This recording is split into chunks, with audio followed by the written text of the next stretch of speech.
Tignan niyo mga kababayan kung paano tayo niloloko nito ni Pinky.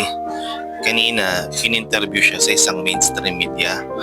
Tinanong siya kung ipagpapatuloy ba o kailan tutuloy yung hearing ng Blue Ribbon Committee. Alam niyo kung anong sagot nito ni Pinky? Kailangan daw mapirmahan muna yung partial report na ginawa ng kanyang komite ng mga senador, at kapag nakuha nila yung tamang pirma ng mga senador, pwede na daw po silang magpatuloy doon sa ginagawa nilang investigasyon. O, diba? Tinatanga na naman tayo at binobobo na naman tayo dito ni Pinky.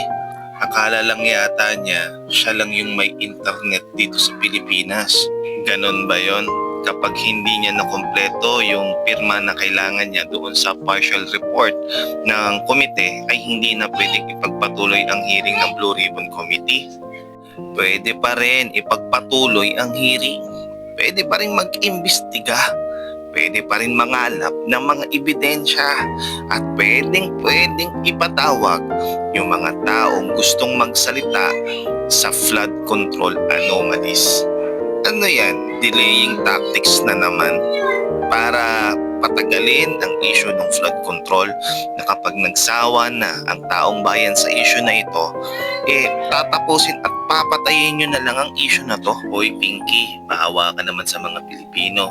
Naghahanap ng transparency, accountability sa nangyaring nakawan dyan sa gobyerno. Hindi lang 2 milyon, hindi lang bilyon ang pinag-usapan, kundi trilyon na peso ang nawala sa pera ng taong bayan. O baka naman hindi pa tapos yung script na isasagot nyo para doon sa mga tao na gustong magsalita hinggil sa issue ng flood control. O sige, kung lalaki ka talaga, Senator Pinky, simulan mo na yung hearing ng Blue Ribbon. Umpisahan nyo na uli ang investigasyon at imbitahan mo na lahat ng mga gustong magsalita sa issue na ito. Tapos iiyak-iyak ka, tapos sasabihin mong pine-personal ka. Totoo naman kasi na walang direksyon ang ginagawang hearing sa Blue Ribbon Committee sa pangunguna mo.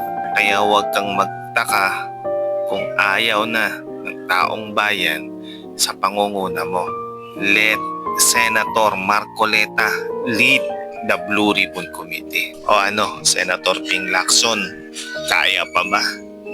Pag hindi na kaya, bitaw-bitaw din. O paano? Ako si GATV. I-share mo na ang video na ito at i-comment mo ang iyong opinion at reaction. Maraming salamat.